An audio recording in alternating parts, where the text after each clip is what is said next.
Alors bonjour mesdames, la semaine dernière on a parlé de l'ambition positive, de comment on travaille, essayer d'utiliser, on a expliqué d'utiliser le mal pour le bien. Ouais. Et ici le Rav Dessler il va essayer de commenter la Refoua, les Shifara. Voilà, comment on va soigner une ambition négative, une mauvaise ambition. Comment un homme peut se sauver, une personne peut se sauver, Mishifara, ça veut dire d'une mauvaise ambition. Alors, Zoï Shela Chamoura, il dit cette question, c'est une question grave, donc c'est une question qui est pesante.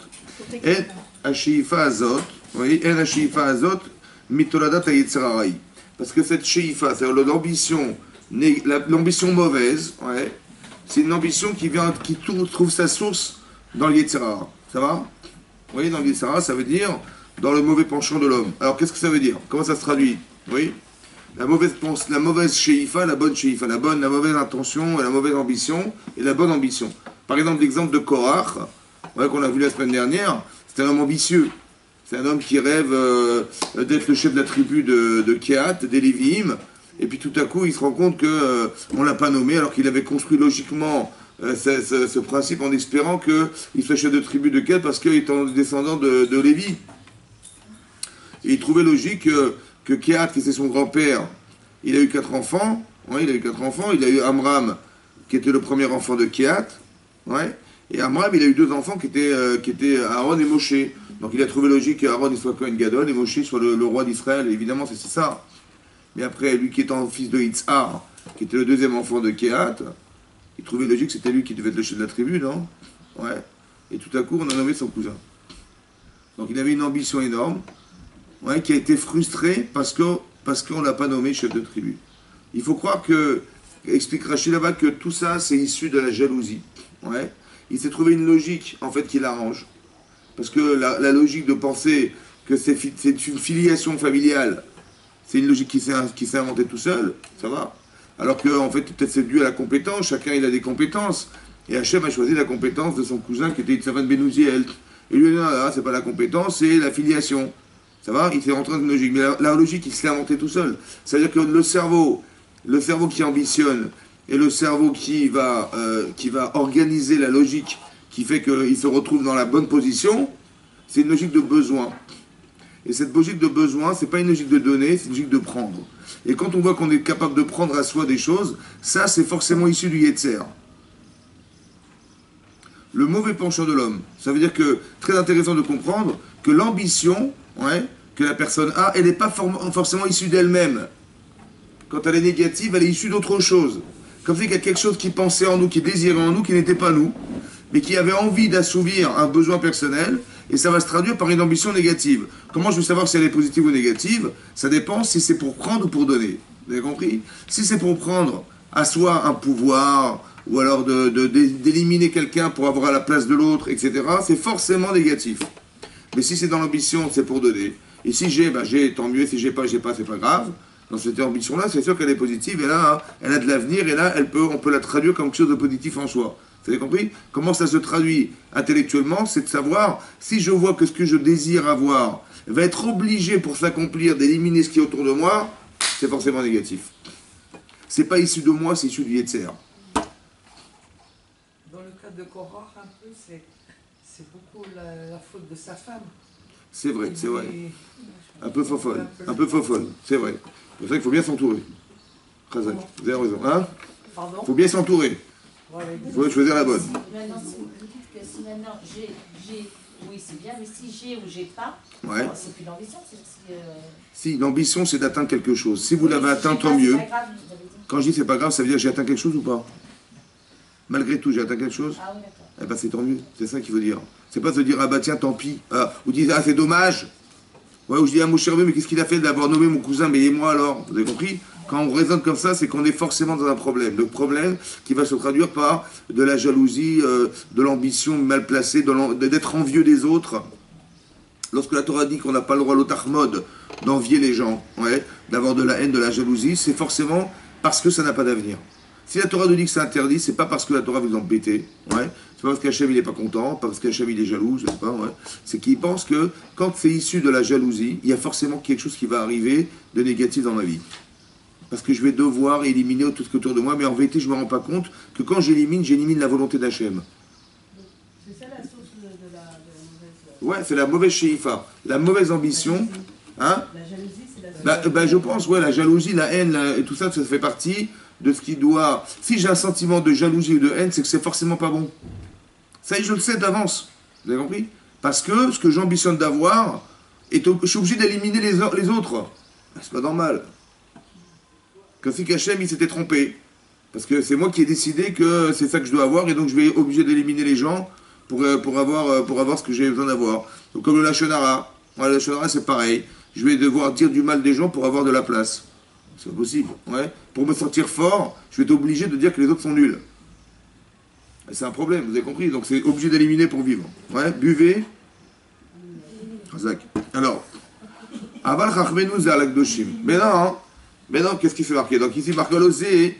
Je recommence. Zé Hachela Chamra. Donc cette Shela-là, de l'ambition négative, elle est grave. Pourquoi? Parce qu'elle a trouvé sa source dans l'Yetzer. Le Yetzer Arafat. Rappelez-vous toujours, le Yetzer Arafat, il est toujours derrière. Ve'im gam nilcham kenegen nitzchenu. Ve'gam im nilcham, même si on va se battre contre lui. Ouais, kenegdo contre lui. Ve'nitzchenu, on va le vaincre. Allo enze elam memaase. Ça ne peut se faire que par des actes. Si quelqu'un a une mauvaise ambition, et qu'il va pouvoir la régler, il va la régler que dans des actes. Mais comment je peux empêcher mon cœur de désirer? Changer d'attitude, je sais faire. Mais changer ce que j'ai dans le cœur, ce qui est profond dans le cœur, comment on va faire? C'est ce qu'il demande à Dessler. Ouais. Est-ce que vous comprenez qu'on peut changer en agissant de façon différente? Ça, vous le comprenez, ça? C'est quoi la logique d'agir différemment pour changer sa nature? Les petits oiseaux, vous entendez les petits oiseaux? Les petits oiseaux. Alors, dis-moi. Par exemple, si on devait faire naturellement ça, on dit ça va faire autrement. Comment? Voilà. Mais comment vous comprenez que l'acte va vous changer? Il va y avoir des conséquences différentes. Mais pourquoi ça passe par des actes? Pourquoi ça passe par des actes et pas de la pensée? Voilà, vous allez penser différemment dorénavant, ça va vous changer votre vie. Ça va changer ou pas? En faisant l'acte, on s'habitue à la chose. Hein? Qu'est-ce qui se passe quand j'agis et qu'est-ce qui se passe quand je pense?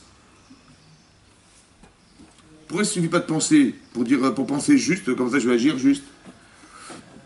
Hein? Très bien. Donc ce que vous allez faire, c'est ce que vous avez pensé faire. Ben, pensez-le sans le faire. Pourquoi il faut absolument agir? Pourquoi ça passe par l'action? Parce qu'on peut se tromper. L'action. Quand on agit, on va voir qu'est-ce qui va se passer. Ben, pensez-le. Vous allez voir. C'est abstrait. C'est pas grave, vous le pensez, vous le voyez.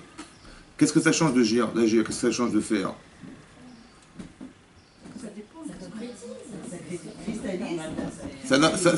Ça a une incidence sur quoi? Hein? Sur ce qui vous? Sur quelle partie de vous? Sur notre corps. Hein? Sur votre neshama? Sur le corps. D'aller contre quelque chose ou de faire quelque chose. C'est une expérience nouvelle. Mais qu'est-ce que ça a une action sur quoi? À quoi ça sert d'agir? On n'habitue pas à faire. Hein? Ça a changé ma regard. Oui, c'est sûr, mais comment ça marche? Vous avez compris comment ça marche? Par exemple, un jour, Rachel a dit à Abraham, prends ton fils et sacrifie-le. Ouais? Pas facile. Hein? Intellectuellement, c'est très compliqué. Émotionnellement, c'est impossible. Sacrifier son enfant, c'est pas possible. Il lui dit en plus, prends ton fils unique que tu aimes, Yitzhak. Ton fils unique que tu aimes, Yitzhak. Ton fils, et pas le voisin, que tu aimes. Ah bon, il faut aller contre l'amour qu'on a de ses enfants. Yachid, unique, c'est-à-dire pas d'autre. Oublie tes projets, oublie tes ambitions, oublie tes Israël, oublie tout ça. Et Yitzhak. Il y en a deux et Yitzhak, le pire. Quoi. Vous avez compris? Ça fait mal ou pas? Et quoi? Comment on peut réagir à ça? Ça, c'est une chose à comprendre, ouais. Comment ça fait qu'Hachem lui demande l'inverse de ce qu'il a toujours pensé faire? Ça veut dire Hachem, il nous interdit de faire des assassinats. Ouais, l'autre tirtsar, ça ne veut pas dire des 10 commandements. Et Hachem va lui dire, tu vas sacrifier ton fils, tue-le. Ça paraît pas très logique. C'est vrai ou pas? Dépassement. Hein? C'est logique ou pas? D'accord. Pourquoi je lui demande quelque chose d'incohérent? C'est ça? D'accord? Et est-ce qu'il y a du Yetzirah là-dedans? De dire non, de refuser. Hachem dit fais-le, il va dire oui tout de suite d'office. Dans sa tête, il va dire oui ou pas? Dans sa tête. Dans sa tête. Hachem vous dit faites-le et le Yetzirah dit ah, t'exagères quand même. Qu'est-ce que vous faites? Vous faites ou pas? Nous, non, mais Abraham, il l'a fait. Écoutez-moi bien, écoutez-moi bien. Dans votre cerveau, je ne vous parle pas dans votre actes, dans votre cerveau, vous avez Hachem qui vous dit faites-le. Et votre Yetzirah dit attends, mais quand même tu vas pas faire une chose pareille. Qui vous écoutez? Venant d'Hachem, on ne peut pas refuser. Normalement, on va dire de façon théorique, pas émotionnelle. C'est Hachem, ça va? Pourquoi c'est Hachem? Parce que, est-ce que Yetzirah il a raison vis-à-vis d'Hachem? Non. Donc c'est-à-dire que de façon théorique, c'est Hachem qui a raison. Mais j'ai compris ce qu'il a dit ou pas? Non. Mais je me plie à sa logique. C'est ça. Là, c'est la théorie. Et la pratique? La pratique? Impossible. Vous avez compris? Mais c'est quoi qui fait la différence entre la théorie et la pratique? C'est le corps et la C'est d'accord. C'est-à-dire que vous avez un ressenti. Mais c'est le ressenti qui nous bloque. Oui, non? Comment je vais faire pour débloquer un ressenti? Par l'action. Pardon? Par l'action. Voilà. Ça veut dire comme ça. Écoutez-moi bien. D'où je sais ça? Parce que c'est marqué dans le texte là-bas, comme ça. Hachem, il a envoyé un ange. Et il lui a dit à Abraham, Al tishlach yadecha lanar. Al tishlach yadecha. N'envoie pas ta main sur l'enfant. Al ta'aslo meuma. Ne lui fais quoi que ce soit. C'est marrant, hein, cette répétition. Ne mets pas ta main et ne fais quoi que ce soit. Alors Rachid dit, il relève le problème, Rachid. Il ramène comme ça en disant, si tu mets pas ta main, ben évidemment tu ne feras pas quoi que ce soit. On est d'accord? C'est quoi que ce soit? Et Abraham il dit, laissez-moi faire quelque chose. Une petite égratignure, une petite blessure, quelque chose. Il dit, non, même ça, meuma, même quoi que ce soit, je ne veux pas. Oui? Pourquoi Abraham il voulait absolument faire quelque chose? Si quelqu'un lui dit, prends ton fils, tue-le, et on lui dit, non, non, le touche pas. Ah, vous m'avez fait peur. Oh, Hachem, en fait, je savais qu'on voudrait... Quelqu'un, est-ce qu'il est content de ne pas faire? Évidemment. Mais là, il voulait faire. Ah bon? C'est logique, ça. Laissez-moi faire quelque chose. Pourquoi tu voulais faire? Il dit, même ça ne fait pas. Rachid dit, même ça, même une petite égratignure ne fait pas. Mais pourquoi il voulait faire une égratignure? Pourquoi il voulait faire quelque chose? On lui dit, finalement, ne fais rien. Il dit, ah, Hachem. Hein? Mais pourquoi il faut faire? Normalement, on est soulagé de ne pas faire, dans ce cadre-là. Il ne faut pas faire. Il dit, ben oui, j'espérais ne pas faire. Ben, j'ai pas fait. Ah, bon, Hachem. J'ai rien fait, on n'a rien fait. Mais pourquoi lui, malgré tout, il voulait faire? Vous avez compris? Pourquoi faire? Quel ressenti? Mais non, parce qu'il a envie, il n'a pas envie en vérité de sacrifier son enfant. C'est vrai ou pas? Et là, il voulait absolument faire quelque chose qui était contraire à ses sentiments. C'est bizarre quand même, non? C'est le dépassement de soi, déjà. L'acte, il va répondre à quoi, l'acte? C'est ça qu'il faut comprendre. L'acte, il va répondre à quoi, l'acte? Il va répondre à quoi? Ça va répondre à quelque chose. Ça répond à quoi? À l'ordre d'Hachem. À l'ordre d'Hachem. C'est-à-dire que, normalement, ce qu'Hachem me demande, c'est sur le plan émotionnel, je ne peux pas le faire. Mais en faisant quelque chose, je vais adhérer à ce que je pense. À ce que je pense de façon théorique. Ce qui est contraire à mes sentiments. Oui, non? Donc, ça veut dire qu'on apprend ici que quoi? Que l'acte, à quoi il sert l'acte? À finaliser. Ça veut dire qu'en vérité, le problème, il vient de mon corps. Ma tête, elle est d'accord de suivre Hachem. C'est mon corps qui refuse. Parce que j'aime mon enfant, c'est Israq, c'est mon enfant unique. Évidemment, il y a un attachement émotionnel qui vient du gouffre, en fait. C'est mon corps qui m'empêche d'accepter. Le Yetzirah, il se canalise dans le corps. Vous avez compris? Ça veut dire que, comment doit raisonner Abraham, a priori, pour accepter une chose pareille? Oui? Son Yetzirah, il lui dit, quand je dis Yetzirah, vous avez compris ce que ça veut dire? Ça veut dire que ce que je n'ai pas solutionné en moi va animer le Yetzirah. Si je n'ai pas de solution, j'ai du Yetzirah. Ça va? Ça veut dire que, quelqu'un dit, Hachem dit à Abraham, prends ton fils et tue-le, etc. Il y a quelque chose qui est un paradoxe, qui n'a pas de solution. C'est comment Hachem peut demander de faire un crime, comment Hachem peut me demander de sacrifier mon enfant, que j'aime, qui est unique. Unique, ça veut dire quoi unique? Ça veut dire que ce qu'il m'a dit, vous vous rappelez, quand il m'a dit, quand j'ai quitté l'autre, il m'a dit, lève les yeux au ciel, regarde les étoiles, voilà ta descendance. Mais si j'ai une descendance, comment ça peut être cohérent avec le fait d'assassiner la source de ma descendance? Tout se mélange. Ça veut dire qu'il a un problème émotionnel, un problème intellectuel. Hachem se contredit. Vous avez compris? Et donc là, il y a un problème. Le problème, il va être animé par l'Yetzer. Toutes ces questions, en vérité, c'est les questions de l'homme. Mais elles sont animées parce qu'il n'y a pas de réponse. Donc l'Yetzer, il utilise le fait qu'il n'y ait pas de réponse pour nous déstabiliser. Ça va? Et d'un côté, il est aussi révélateur de ma défaillance. Parce qu'Abraham, il n'a pas de réponse à cette question. On voudrait lui faire atteindre quelque chose qui n'est pas cohérent. Ça va? Ça veut dire quoi? D'écouter Hachem plutôt que d'écouter ses besoins personnels. Ça va? Oui? Là, qu'est-ce que va faire l'acte? L'acte, il va cristalliser, entériner ce que je pense. Mon corps va faire ce que je pense. Vous avez compris ça? C'est qu'à force de faire ce que vous pensez, vous allez atteindre le niveau de ce que vous pensez. Et votre corps va s'habituer à réagir à ce que vous pensez. Mais ça passe par un acte. Toujours c'est comme ça. Que l'acte permet de faire et de se voir faire et d'agir et de ressentir. Et ça va permettre à votre corps d'avoir une autre logique. La logique de ce que vous faites. Pas la logique de ce que vous ressentez. Parce que ce que vous ressentez, c'est contraire à ce que vous voulez faire. Ici, pareil. Abraham, il ne veut pas sacrifier son enfant. Donc le sentiment qu'il a, c'est de ne pas faire. Et bien, je vais à l'encontre de ce sentiment pour canaliser chez moi la capacité à exister avec Hachem. Même dans ce que je ne comprends pas. Vous avez compris? On va dire comme ça. Autrement dit, c'est comme ça. Essayez de réfléchir avec moi. La conception que vous avez d'Hachem, tout ce que vous pouvez imaginer de lui, est-ce que c'est lui? Ou Hachem, il est largement au-delà de ce que vous concevez? Hein? Largement au-delà. Au-delà. Pourquoi? Parce que ce que je conçois a une limite. Alors qu'Hachem, hein? Il n'y a pas de limite. C'est vrai? Donc ce que vous savez de lui, c'est infiniment petit ou infiniment grand? Extrêmement petit. Donc ça veut dire qu'il y a une partie de lui que vous ne connaissez pas. Il y a une partie de lui que vous ne comprenez pas. C'est vrai ou pas? C'est sûr ou pas? Donc quand il m'arrive quelque chose que je ne comprends pas, qu'est-ce que je dois dire? Est-ce que je veux dire, ah, puisque je ne comprends pas, c'est que c'est pas lui? Ou c'est qu'il n'existe pas?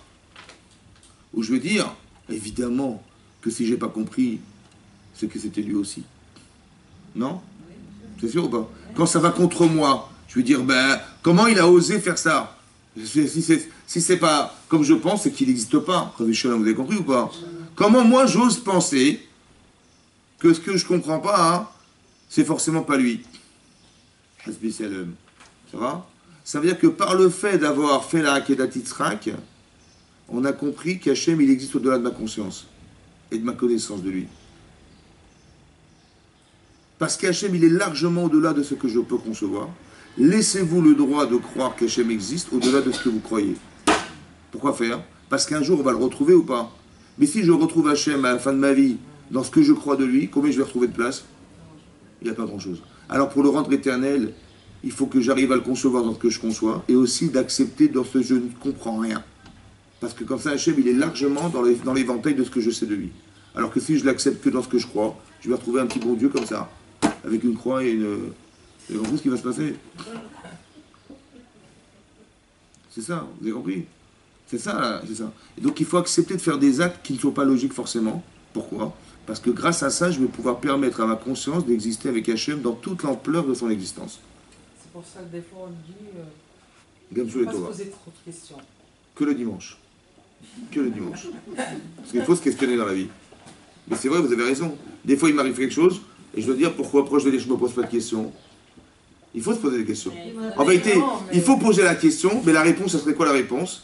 C'est pas parce que je comprends pas que c'est faux. Vous avez compris ça? Parce que comment j'ai osé dire que c'est faux alors que ça vient d'Hachem? Des shalom, vous avez compris ou pas? Qui c'est qui m'a fait croire que c'était faux? Ben, ce sentiment corporel qui me fait dire mais c'est pas possible.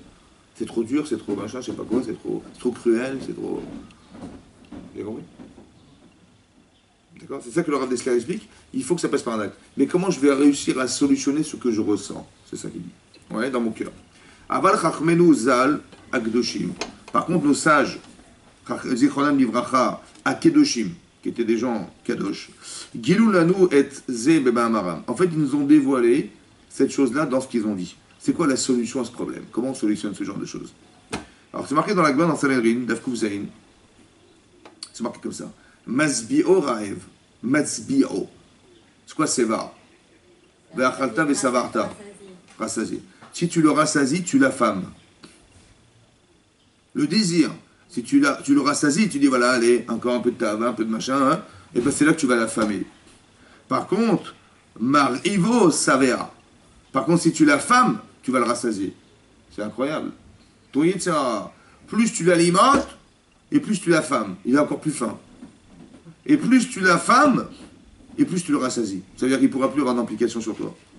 Les morts, qui a Refoua, la guérison, Abdouka, qui a été vérifié, à Mitit, et qui est véritable, les cholé à Sheifa, de la maladie de la Sheifara, de la mauvaise ambition, c'est une maladie. Ouais.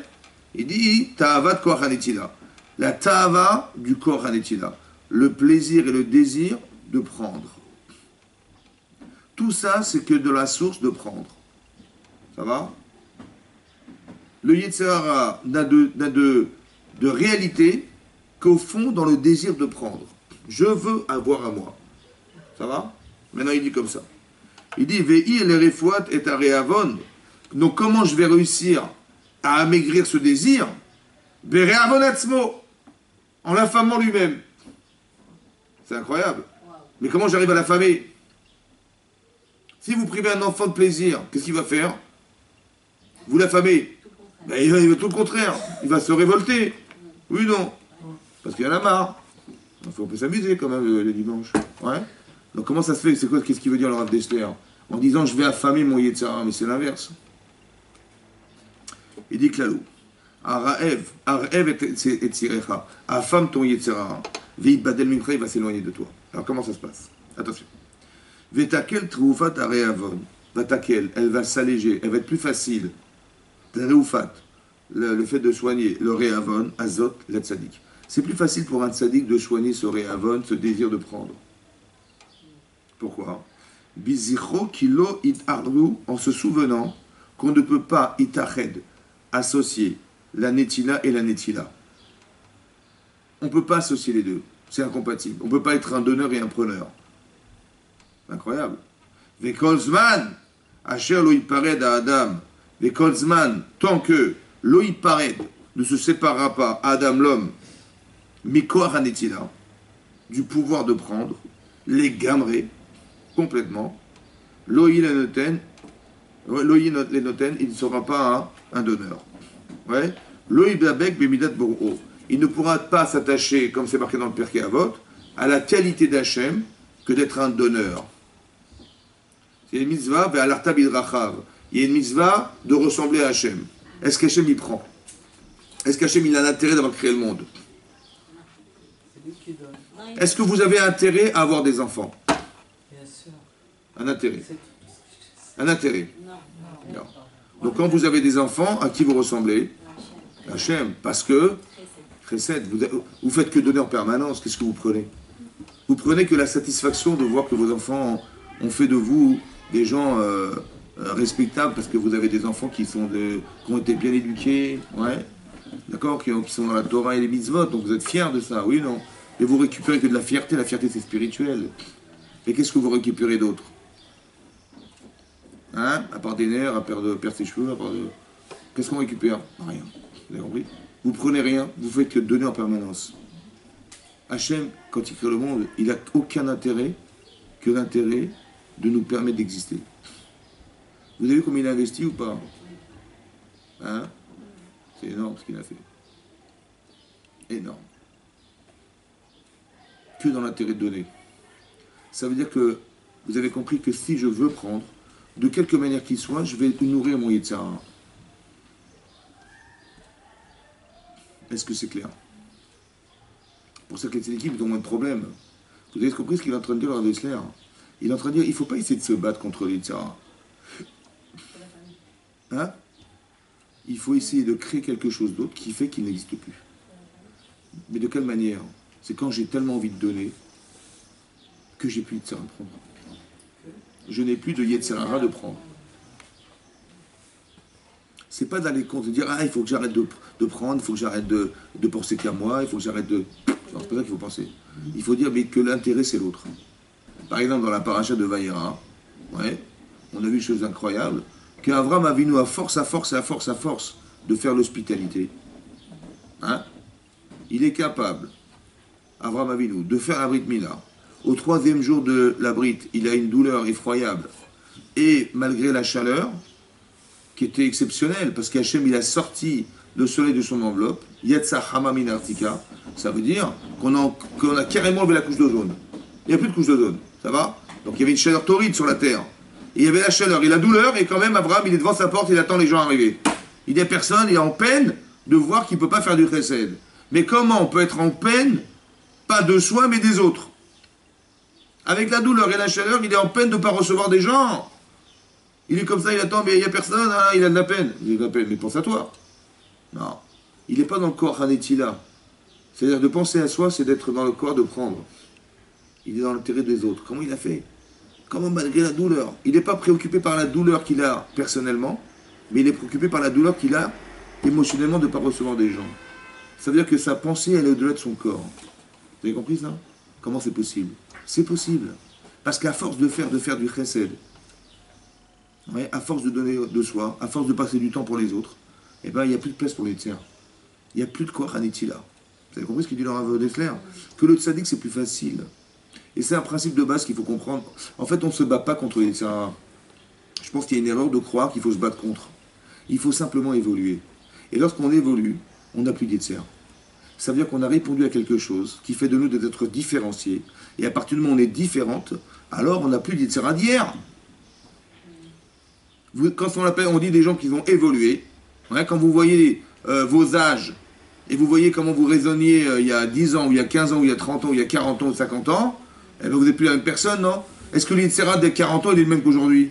Non. Pourquoi? Ah, on s'est battu contre l'Yitzhara. Mais non, vous avez évolué, ce Yitzhara ne vous parle plus parce que c'est ridicule. C'est l'évolution qui permet d'affamer son Yitzhara. Quand je dis affamer, ça veut dire il n'a plus de résistance parce qu'il n'a pas de quoi manger. En fait, le Yitzhara, il se nourrit de quoi? La faiblesse. Ben, la faiblesse de l'homme. C'est nous qui le nourrissons. Vous comprenez ou pas? D'un côté, il est révélateur de ma faiblesse, mais il se nourrit de ça, lui. Oui, il est toujours présent. Comment? Il est toujours présent, je veux dire, on évolue, le Yetzirah est toujours là. On a expliqué la fois dernière qu'il y a deux façons de faire. Soit dans le mauvais... Non, on va dire comme ça. Soit j'exploite le mal, entre guillemets, pour le bien. Par exemple, vous allez dire... je veux faire des mitzvot parce que je sais que je vais gagner à en faire. Je sais que je vais avoir la bas, je sais que je vais... Je dis, mais cette ta'ava-là, c'est joli. Ça se fait pas. Shem Shamaim. Dans le Shem Shamaim, on a expliqué que non. Qu'en vérité, faites-le, pas les Shem Shamaim. Non. Nourrissez ce désir d'être quelqu'un. Et quand vous êtes arrivé à ça, c'est là que vous dites, bah, j'ai plus besoin de faire pour l'intérêt, je le ferai pour la mitzvah. Mais tant que je n'ai pas construit chez moi, vous avez compris? Ça veut dire il y a une manipulation intellectuelle du mal. Est-ce qu'on peut se passer du plaisir? Non. Mais le plaisir, c'est la source du Yetzer. Alors comment je vais faire? Je vais m'angoisser toute ma vie? Hein? Ah voilà, donc je vais dire, non mais c'est la source. Alors je vais être comme une femme, une folle, une triste... Hein? Parce que la ta'ava, c'est la source, c'est pas bien. Ou je vais exploiter le plaisir dans le sens des mitzvot. Vous avez compris? Je vais exister dans l'intérêt de quelque chose qui est positif. Je vais mettre toute mon énergie dans le plaisir d'être une sadéquette. Ça va? Ben, je vais utiliser ça et je vais axer ma vie dans ce sens-là. Le plaisir de devenir quelqu'un. Le plaisir d'engranger, je sais pas moi, quelque chose qui me permettra de devenir une femme exceptionnelle. J'ai envie de faire des cours. Tiens, allez, je vais apprendre la Torah pour faire des cours. J'ai dit, attends, t'as pas honte. Oui, comme ça, les gens, ils vont me respecter pour ce que je suis. Au départ, ça se fait pas ou ça se fait ou ça se fait pas? Ça se fait pas. Ça se fait pas. Mais vous savez quoi? Les gens qui n'ont pas d'ambition, ils restent faibles. Parce que la personne qui est maintenant devenue, à qui qu'on respecte, elle est quelqu'un ou pas? Elle peut maintenant se dire, j'ai plus besoin de passer par ça. Pourquoi ne pas purifier sa pensée et la purifier jusqu'à en arriver à... Parce que vous avez un corps. Parce qu'on est obligé de passer par ça. Parce que vous avez un corps. Mais le corps, on le contrôle. Là, le corps, il faut qu'il ait envie. Quand vous dites maîtriser, ça veut dire que vous allez contre. votre pensée, elle va contre ce que vous ressentez. Pourquoi vous ne voulez pas utiliser votre corps au service de ce que vous pensez, plutôt que d'être à l'encontre de ce que vous pensez? Pourquoi? C'est dommage. C'est quand vous avez deux façons de voir. Vous avez un cheval, ouais. Soit il est rebelle, et ben vous êtes plus forte que lui. Soit hein, vous utilisez sa puissance pour aller plus vite. C'est vous qui décidez. Ça va? Par exemple, vous faites un métier. Je dis, ben, ce qui compte, c'est gagner de l'argent. Mais ça vous plaît? Non, ça ne me plaît pas. Alors qu'est-ce que vous faites toute la journée? Ben, vous attendez la fin du mois. Vous regardez l'heure. J'ai dit, bon, ben, c'est bientôt la fin du mois. On est combien? Le 19. Allez, encore 11 jours, c'est bon, j'ai le chèque. Et c'est horrible, parce que vous n'avez pas de plaisir. Ça va? Vous dites, mais à la fin du mois, il y a le chèque. Mais c'est pas grave, ce qui compte, c'est l'argent. Je dis, non, il faut que je vive tous les jours. Il faut que j'ai plaisir à faire ce que je fais. Donc, c'est-à-dire que quoi? Je vais utiliser le plaisir au service de mon évolution. Je vais faire un métier qui me plaît. Je vais faire un métier qui me fait avancer dans ma vie. Je vais faire quelque chose. Donc, j'utilise le plaisir et le désir dans le but d'évoluer avec. Donc, il n'est pas contre moi, je l'utilise contre lui.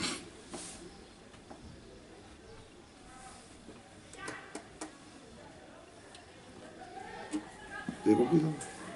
Donc je veux pas l'utiliser. La chorma du Yetzer, on ne peut pas occulter le fait qu'on est du Yetzer, évidemment. Mais il est rare dans un sens, mais il est tôt dans l'autre. C'est vous qui l'orientez. Vous avez compris? Korach, il a raison d'être ambitieux, mais pas à ce point, d'aller contre la volonté d'Hachem et de Moshe Rabbeinu. C'est là qu'il y a c'est là qu'il y a du Yetzer, vous avez compris? Mais d'être ambitieuse, mais évidemment qu'il faut l'être, évidemment. Mais il ne faut pas être tributaire de ses ambitions. Parce que quand on est tributaire des ambitions, si on arrive, tant mieux, si on n'arrive pas, c'est une catastrophe. Donc il faut tout éliminer pour en arriver. Ça va? Ça, c'est Yetzer Hara, ça. Mais d'être ambitieux, c'est pas un Yetzer. Tout le monde a envie d'être quelque chose, évidemment. Oui. Seulement, il faut savoir mettre la limite. Mais la limite, c'est l'orientation. Vous avez compris? Très important d'articuler ça. Oui. La Sheifara'a, c'est la mauvaise ambition qui m'amène à faire une avéra. Celle-là, elle est interdite. Mais le besoin d'avoir, le besoin d'être, c'est évidemment quelque chose qui est nécessaire. La satisfaction de réussir, elle est nécessaire. On a créé le Shabbat que pour ça. Il est marqué Ba Shabbat Ba Menucha. Le Shabbat a été créé dans un esprit de Menucha. Ça veut dire d'être satisfait d'avoir finalisé quelque chose. On a créé la création du monde. Ouais, ça va, c'était long, ouais, 6 jours. Mais à la fin, Shabbat Vaïn Nafash. C'est quoi? C'est qu'on a été contenté de ce qu'on a fait. Hachem, il a créé ça à l'image de ce qu'on doit faire, c'est-à-dire, vous œuvrez dans votre vie pour faire quelque chose, et à la fin d'être satisfait de ce que vous faites. Cette satisfaction, c'est une création. Donc c'est important pour voir, bien sûr. J'ai un projet, j'ai une ambition, j'ai un objectif à atteindre, et bien quand je l'ai atteint, je suis heureuse, je suis contente. Et bien ça, c'est très important, ça. Mais attention, parce que si c'est pour toi, mais si c'est pas pour toi, commence pas à dire je vais tout casser autour de moi pour arriver à ce que je veux faire. Ah, ça, c'est la chose. Mais l'ambition, c'est évidemment comme ça. L'ambition, elle n'est pas forcément nourrie d'une satisfaction. Il faut que ça soit comme ça. Il faut, absolument. Rappelez-vous toujours comme ça. La semaine Shabbat. C'est comme ça que ça. C'est en escalier. Pas dire je vais attendre toutes 20 ans pour avoir une satisfaction. C'est très grave. Parce qu'en vérité, je vais m'essouffler. Il faut que ça soit, par palier. J'ai bien compris, je parle de la satisfaction. Mais je parle de satisfaction par palier. D'être satisfait d'un but à atteindre qui est à court terme, qui vous permet d'accéder à quelque chose. Parce que quand c'est du long terme, vous risquez de vous essouffler. Et de dire, bah ouais, il faut attendre 20 ans pour être satisfait de soi. J'ai un projet, mais il va prendre 20 ans. Ok, c'est beau, mais est-ce que tu es sûr d'y arriver? C'est ça le problème. Moi, je parle du Lishma et du Lishma. Ouais. On peut avoir une ambition, qui est forcément. L'ambition du Lishma, je vous ai expliqué. Oui, ça, j'ai compris cette notion-là, mais elle peut être aussi, l'ambition peut être aussi dénudée. Bien sûr. C'est quasiment impossible, je vous dis la vérité. Quasiment impossible. Quasiment impossible. Parce que vous avez un gouffre. C'est quasiment impossible. Parce qu'à un moment donné, votre corps, c'est comme si je vous disais, vous savez quoi, madame? Vous allez faire Shabbat, pour fêter la création du monde. C'est ça en réalité. Oui, non? Bon, combien de temps ça va durer? Tous les Shabbats, oui, bonjour, oui, on va fêter la création du monde. Voilà, rien du tout. On va à la synagogue et on va fêter la création du monde. Ça va durer quoi, 1 semaine, 2 semaines après? Création du monde. Votre corps, il a envie d'autre chose. Vous avez compris? C'est pour ça qu'il faut l'associer. Vous allez fêter quelque chose qui s'appelle la création du monde. C'est comme si que le jour du mariage de vos enfants, on va fêter le mariage de nos enfants. Il faut du logement. Mais si, parce que... Mais oui, mais à long terme, ça va durer ou pas? À long terme, vous dites les Shem Shamim, ça va durer 1 minute. Mais sur toute votre vie comme ça, c'est pas possible. Donc il faut obligé d'associer votre corps à ce que vous pensez. Obligé. C'est ça que je vous explique. Il faut faire le lichement au départ. Ça veut dire que je le fais dans l'intérêt de mon corps. Le discours, comme si je montais à mon corps en lui disant « Mais on va faire la fête !» De quoi tu parles là? Pourquoi les Chachamim, ils ont associé au mariage une Séouda? Pourquoi faire? Combien ça coûte la Séouda du mariage? Combien? Combien ça coûte? Combien ça coûte? Combien? Combien ça coûte la Séouda? Le traiteur, l'orchestre, les machins, les photos, les... combien? 40 000 euros. Ouais, 40 000 euros. Chazak ou Valo. 40 000 euros pour combien d'heures? On va commencer à 9 h et si on finit à 1 h du matin, c'est super. 3 heures. C'est 4 heures, on va dire 4 heures, ça fait 10 000 euros de l'heure. 10 000 euros de l'heure? Malade. 40 000 euros, mais acheter un appartement, je sais pas, un petit acompte pour un appartement. Envoyer des cacahuètes, avec le faire-part, un petit paquet de cacahuètes. Il dit, ouais, je marie mes enfants, comme ça vous êtes contents. C'est juste pour vous rappeler en mangeant des cacahuètes que je marie mes enfants. Bah oui, c'est comme ça. Mais les 40 000 euros, on les met où il faut. Et là, on est dans les dépenses comme des... C'est logique ou pas? Ben, cette logique, c'est la logique corporelle. Ah oui, parce que quand ça n'ira pas avec mon mari, je vais me rappeler des photos. Et je vais me rappeler qu'on m'a dit Mazal Tov. Et je vais me rappeler de l'ambiance. Et je vais me rappeler tout ça. Cette émotion-là, elle est corporelle. C'est elle qui va m'empêcher. Elle imprime en fait. Ah, évidemment. Vous avez compris, c'est très très important. C'est pour ça que je dis, on ne peut pas dire les Shem Shamaïm. Parce que les Shem Shamaïm, ça va pas durer. Il faut arriver, les Shem Shamaïm, à la fin de quelque chose. Mais voilà, ça que je voulais vous expliquer. Parce que vous avez un corps.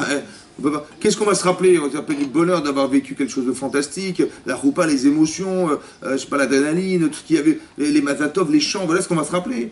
Oui, non. Mais ça va nous aider. Il y a une mitzvah d'aller être Mesamer Khataveka. C'est quoi la mitzvah?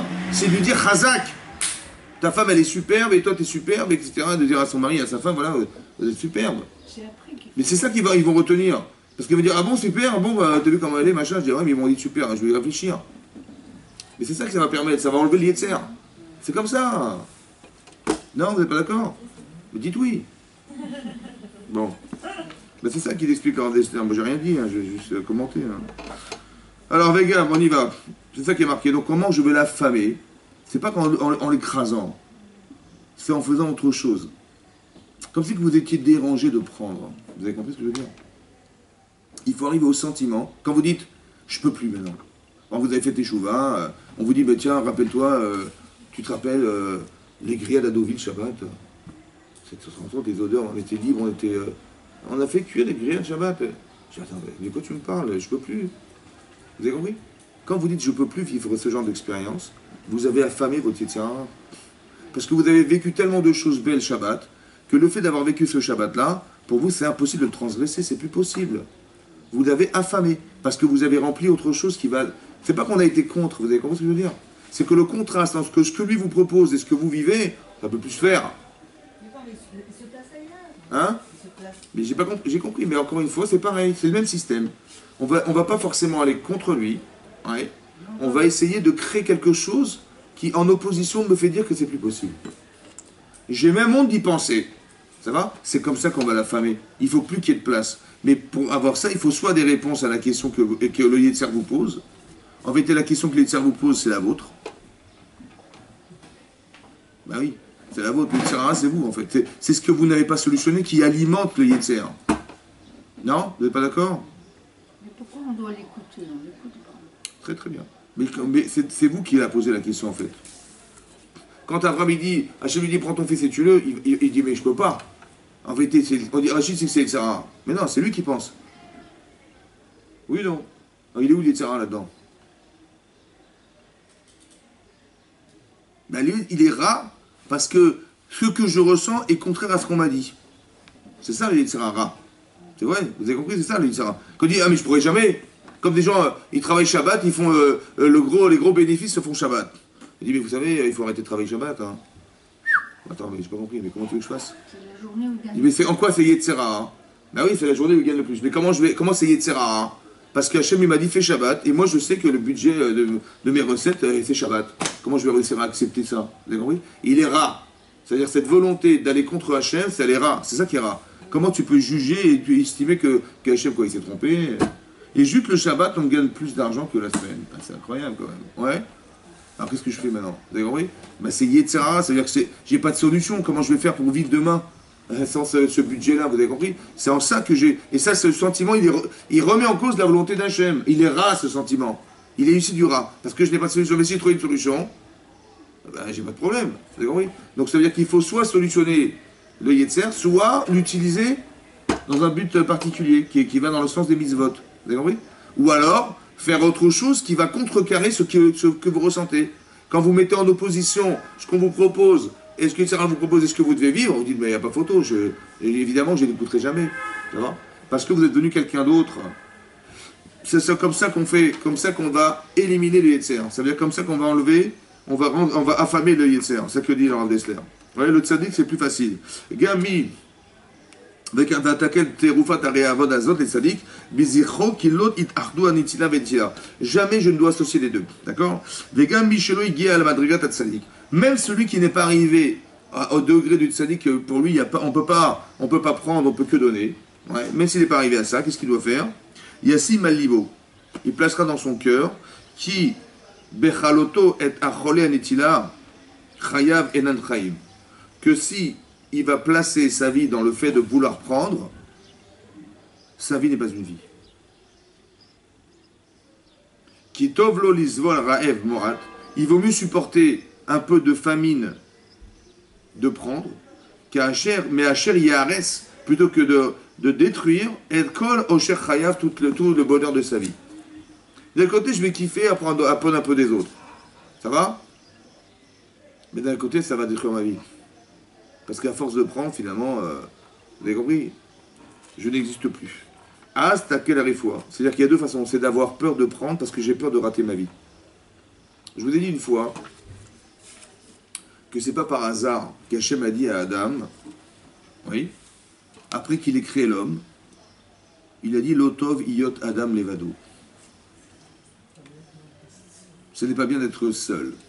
Ça va? On a dit. Mais Adam, qu'est-ce qui lui manque? Il est parfait, Adam. Oui, Adam, il est parfait, c'est un homme parfait, qui a été créé par Hachem. Ben, il est parfait dans le sens où on s'occupe des anges qui donnent à manger tous les jours. Il a une vision d'Hachem qui est extraordinaire. Il voit la fin des temps et la création du monde à la même seconde. Et il comprend tous les phénomènes qu'Hachem a organisés autour de lui. Qu'est-ce qui lui manque? Hein? Comment? Il donne pas. Très bien. Ça veut dire que c'est quoi l'idée de... On lui dit, il faut qu'il ait une Ézer, il faut qu'il ait une femme. Mais c'est pas seulement la femme, c'est vrai, il a marqué la femme. Il avait un besoin du féminin, ça va? Mais c'est pas seulement ça. L'Otov Yet Levado, c'est de comprendre que si je ne sais pas quoi faire de moi, c'est-à-dire que je suis seul, ouais, je prends en permanence, donc je ne fais rien de moi que de prendre des autres, je n'existe pas.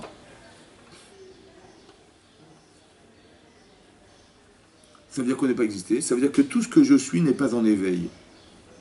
Parce que quand je vais donner aux autres, je vais mettre en éveil ma concentration, ma patience, mon désir de donner, mon désir de faire des efforts pour les autres. Tout ça, ça va se mettre en éveil. Mais quand je reçois, qu'est-ce que je fais?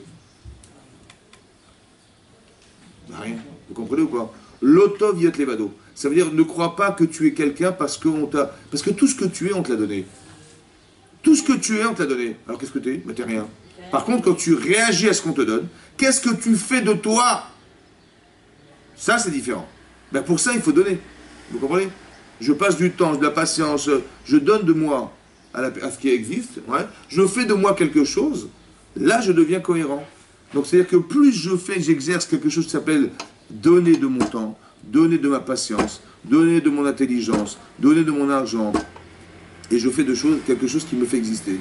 Et l'inverse, c'est l'inverse. Donc ça veut dire que si on n'est pas capable d'être tzadikim, au moins qu'on ait peur de se dire que tout ce que je vais prendre va me rendre inexistant. Ça va? Et tout ce que je vais donner de moi va me rendre existant.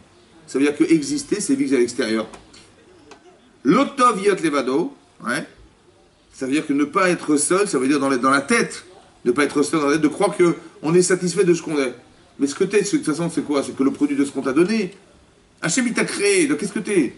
Je dis, je suis intelligent, je vois, je consomme, on s'occupe de moi, j'ai rien à faire. Mais si tu n'as rien à faire, tu ne vis pas. Vivre, c'est pas de se contenter d'être. Vivre, c'est exercer de soi pour soi. Tu es quelqu'un, mais fais de toi quelqu'un. Exerce-toi. Même de s'occuper du Gan Eden. Mais fais de toi quelque chose. L'Ishmor est ta Gan. Mais tu fais de toi quelque chose, au moins tu existes. Vous avez compris ou pas? Donc quand je vois que je ne fais rien, c'est qu'il y a un problème. Donc ça veut dire que d'extraire le Koach Hanetila, de vouloir prendre pour exister, de croire qu'on doit exister en prenant des autres. J'attends qu'Hachem il me donne à manger, voilà, j'ai des anges, j'ai des machins. Vous avez compris? Ça va pas, c'est un problème, parce que tu n'existes pas. L'Otov Adam Levado, c'est ça que ça veut dire aussi. Ça veut dire qu'on t'a mis une femme en face de toi, qui est le contraire de toi, pour faire de toi quelqu'un. C'est contraire à toi. Qu'est-ce que tu fais avec? Contraire. Dans les émotions, dans les besoins, dans tout. Contraire. Qu'est-ce que tu fais avec? Cette confrontation, elle doit te permettre d'exister.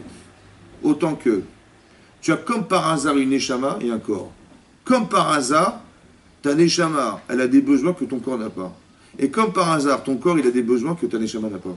Alors comment tu t'arranges avec? Vous avez compris? La véritable confrontation, elle est déjà chez nous, déjà. Après, elle s'exerce à l'extérieur, mais elle est déjà là, déjà. Comment tu vas être heureuse dans ta vie? Parce que tu es tiraillé entre un besoin spirituel et un besoin physique. Tiraillé entre les deux. Comment tu vas faire? Un élastique, pss, comme ça. Comment tu vas être heureuse élastique? Il faut ramener l'un à l'autre. Lequel? Est-ce que c'est la neshama qui va suivre son corps ou c'est le corps qui va devoir suivre sa neshama? C'est ça le truc, vous avez compris? Donc ce système-là, c'est un système organisé pour que tu existes dans la volonté de faire de toi quelque chose. Après, l'orientation, elle est forcément les tova ou les rares. C'est quoi les tova? C'est que mon corps, il a réussi, et ma tête ou ma neshama, elle a réussi à convaincre mon corps d'aller dans son sens. Ça, c'est la tova. Mais ça peut être que dans le besoin de donner. Alors que l'inverse, c'est que j'utilise mon énergie dans le fait de prendre. C'est ce que mon corps attend, c'est de prendre des autres. Ça va? C'est ça la différence, vous avez compris? Mais le véritable conflit, il est dans nous. Comment tu gères ton existence et comment tu gères ce que tu es. C'est ça que le Rav Desser explique que le tzaddik, il est capable de comprendre ça, ouais, que d'être une tzadékette, c'est de comprendre qu'on doit être au service de quelque chose. Je dois vivre et exister pour quelque chose. Donc j'ai besoin d'avoir une ambition, un objectif personnel, et devoir donner ma vie pour exercer quelque chose. Mais dans l'orientation de la Torah, évidemment. Ça va? Alken Izaru at tzadikim meod meod. C'est pour ça que les tzadikim vont faire très très attention, chez Loyavu l'idée netila, de jamais arriver à prendre. Incroyable. Velo yanu memena klal, et ne pas profiter de ce qu'on a pris. Les ma'an no yelkedu birchuta, pour ne pas tomber dans le piège, dans les filets du Yetzer. C'est pour ça que le Chacham Mikol Adam, l'homme le plus sage de tous les hommes qui était Shlomo Amelech, il a écrit sonner Matanot Yichye. Sonner Haïr Matanot Yichye. Il dit Vetamur Rabim. Mais beaucoup de gens sont étonnés de ce texte. Sonner Matanot Yichye. Celui qui haït les cadeaux, il vivra. Il dit, c'est quoi cette haine? La haine des cadeaux. C'est quoi la haine des cadeaux? La haine de recevoir. Et comment le fait d'haïr, de recevoir, va m'amener à vivre? Comme ça, ils sont étonnés. Il dit, on a déjà mentionné ce verset dans le premier chapitre. Et on va avoir l'occasion de l'expliquer. Aval bechol. Donc c'est-à-dire que d'après ce qu'on a expliqué au départ, dans le texte qu'on a lu, au départ on a bien compris que sonner matanot, ça veut dire que d'haïr, de recevoir, c'est de désirer donner. Je ne supporte plus de prendre. Sonner matanot, je reçois des cadeaux, je veux plus. Je veux simplement être capable de pouvoir donner. Et si j'attends des autres, alors ça veut dire qu'il y a un corps anetila qui va un jour m'amener une frustration. Tu vois, moi je donne et on ne me donne pas, moi je fais des calculs. Moi j'ai fait ça, tu ramasses tes poubelles. Vous avez compris? Donc ça veut dire que c'est ça, c'est-à-dire qu'on est toujours dans l'espoir de recevoir. Il faut éliminer ce désir. Ouais? Et ça permettra de plus d'affamer son yetzer et de ne rien attendre des autres que de faire de soi quelqu'un. Et lorsqu'on est dans cet esprit-là, si tout le monde était comme ça, il n'y aurait pas de conflit humain. Mais c'est le contraire qui existe. Comment? Exactement, c'est pour ça qu'on a fait court. Vous avez compris? C'est ça. Ça veut dire que vous avez compris que c'est ça qu'il faut réussir à faire. Si tout le monde pensait comme ça, il n'y aurait pas de conflit. On ne serait jamais en concurrence avec les autres. On est toujours... Parce que c'est le besoin qui m'intéresse. Qu'est-ce que la personne a besoin? En couple, c'est pareil. Si on a des enfants, c'est pour comprendre ce principe. Que vous attendez rien de vos enfants. Ça va? Alors si je sais le faire avec mes enfants, pourquoi j'attendrai de mon mari quoi que ce soit? Moi, ce qui compte, c'est de le rendre heureux. Donc pour le rendre, il faut que je comprenne ses manques. Et de comprendre ses manques, c'est de combler ce qui le rend heureux. Et de le rendre heureux, ça me rend heureux. Et l'inverse aussi, ouais. Mon mari, il faut qu'il arrive à comprendre mes manques. Et quand il va me faire plaisir, il va être heureux de savoir qu'il m'a fait plaisir. Ça va? Que le bonheur n'est pas dans le fait de recevoir. Recevoir, c'est du plaisir. Comme on pellet, comme elle a dit On me à son pellet. mari. Voilà. Mais écoutez-moi bien. Quand vous recevez des autres, vous n'êtes pas heureuse.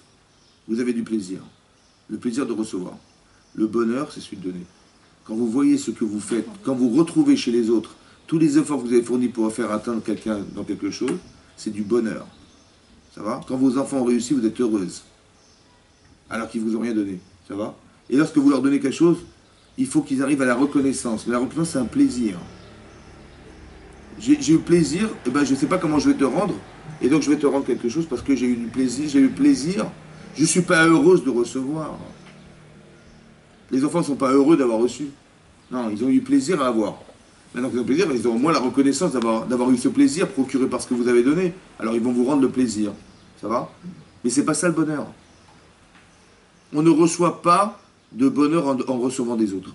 Par contre, ce que vous donnez de vous-même, ouais, comme si vous avez fait abstraction de vos intérêts personnels, ouais, pour pouvoir être capable de faire un don. Mais le don, il vient de votre neshama. Parce que de façon naturelle, on n'a pas envie de donner. Donc ça veut dire que vous avez été assez forte parce que votre conception du Tov était plus forte que votre désir corporel. Et c'est ça qui va s'attacher aux autres. C'est la neshama que vous avez dégagée, l'esprit spirituel qui est plus fort que le matériel, qui va s'attacher à la personne, et c'est cet attachement spirituel qui va faire que, comme si que nos neshamot se collaient, quoi. Vous avez compris? Quand vous donnez à vos enfants et vous donnez à votre mari, etc., comme si que le bonheur était d'être capable de rattacher nos neshamot. C'est beau. C'est pour ça que quand on donne, on est... Voilà, parce que c'est spirituel. Mais l'attachement, il est indélébile. Mais quand vous dites, ah, tu m'as donné ça, merci. Quand vous recevez quelque chose, vous dites merci. Mais quand vous êtes heureuse, vous dites pas merci. C'est plus que du merci, ça ne peut pas se mesurer. Le merci, c'est une tova. On vous a rendu service, ça vous a fait plaisir, merci beaucoup. Mais vous n'êtes pas heureuse, vous dites merci beaucoup. Vous avez de la reconnaissance. Mais la reconnaissance, c'est pas le bonheur. C'est issu d'un plaisir. Donc, faire la nuance. Sachez tout le temps que quand vous recevez, vous avez du plaisir. Les gens, ils veulent se faire plaisir, en fait. Ça va? Donc, ils aiment les cadeaux. Mais c'est pas ça le but. Parce qu'au final, tu es seul. Qu'est-ce que tu fais de toi? Bah, tu fais que de réceptionner. Alors tu dis, bah, je suis contente. Bah, j'ai reçu, je suis contente. Je suis pas heureuse, hein, mais je suis contente. Mais c'est pas ça qu'on voudrait. On voudrait que tu sois heureuse. Que c'est plus profond que ça. Plus élevé pour ça. Et ça, il faut être capable de faire abstraction de soi pour. Et quand tu es capable de rentrer dans ce système-là, c'est là que le bonheur existe. Ça va? Et donc, et là, vous allez voir qu'il n'y a plus d'yetzer. À un moment donné de l'existence, à force de donner de soi, de son temps, etc., à la fin, j'ai même honte de prendre. Et si on arrive à ça, on a gagné. Parce que le Yitzhara, il n'a plus de place. Parce que le Yitzhara, c'est quoi? C'est de faire une Avera pour prendre. Il n'y a plus de place. Donc il ne pourra plus exister. Vous l'avez affamé. En faisant de vous des personnes capables de donner, vous avez affamé et fait carrément disparaître le désir de prendre. Et c'est ça la nourriture du Yitzhara. C'est de prendre à soi. Alors que là, vous étiez capable de pouvoir donner de vous. Vous avez compris? Chazak ou Baruch, mesdames. Chazak ou Baruch. Il paraît que le dernier cours, c'est la semaine prochaine, c'est ça? Ouais, je crois. Hein?